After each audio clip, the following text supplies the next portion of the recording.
Karácsony közelettével mindenki egy kicsit elcsendesedik, viszont nagyon fontos, hogy kivel tudjuk eltölteni az időnket. És az is szempont, hogy mennyire tudunk megerősödni, és van-e lehetőségünk, módunk, hogy közösségben legyünk. Ugyanis kutatók bebizonyították, hogy a legfontosabb védőfaktor, vagyis a legerősebb védőfaktor a mentális hanyatlás ellen az, hogyha közösségben tudunk lenni, hogyha támogató segítőtársakra találunk. Egy ilyen alkalom az Alzheimer Café is. A Lelkesítő Alapítvány néhány hónappal ezelőtt jött létre. Az alapítvány elsődleges célja, hogy olyan projekteket karoljunk fel, olyan helyi ügyeket, amelyben egyéninek látszó problémákra közösségi szintű megoldásokat találjunk. Nagyon sok olyan helyzet van, amikor azt gondoljuk egy problémáról, egy ügyről, hogy azt, mivel az egyéni szinten keletkezett, ezért ott is kell ezt megoldani, de sok olyan helyzet van, amelyben inkább társadalmi közösségi megoldásokat kell találni.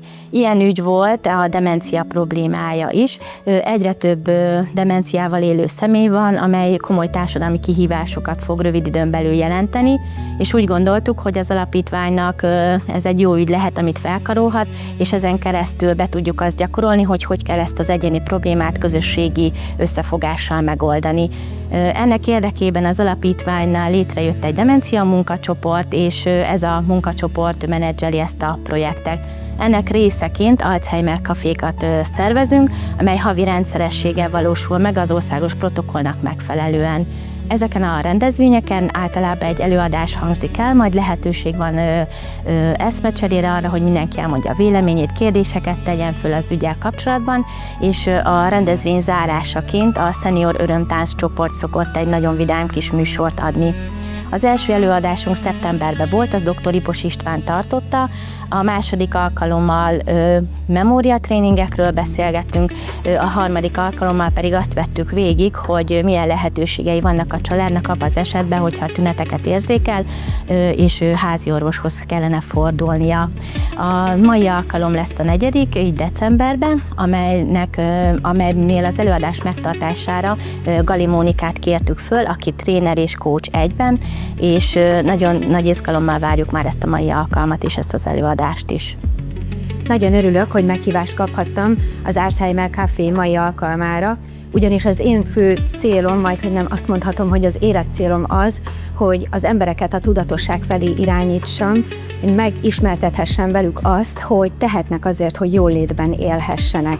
Ennek az egyik eleme az, hogyha megtanulják a figyelmüket irányítani, mégpedig a stresszes üzemmódból a boldog üzemmódba.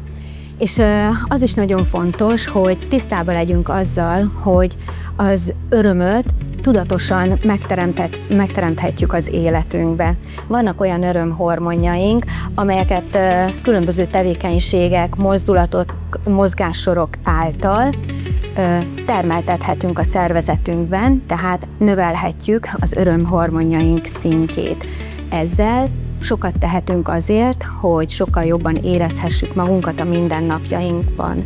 Ez egy tanult tevékenység, és most néhány olyan gyakorlatot hoztam el erre az alkalomra, amelyek ehhez segítik hozzá a résztvevőket. Én nem csak tudományos eszenciát hozok, az mindig nagyon fontos nekem, de ezen túl olyan eszközöket is mutatok a résztvevőknek, amelyeket már holnaptól alkalmazva egyszerűen elkezdhetik egy jobb élet megteremtését.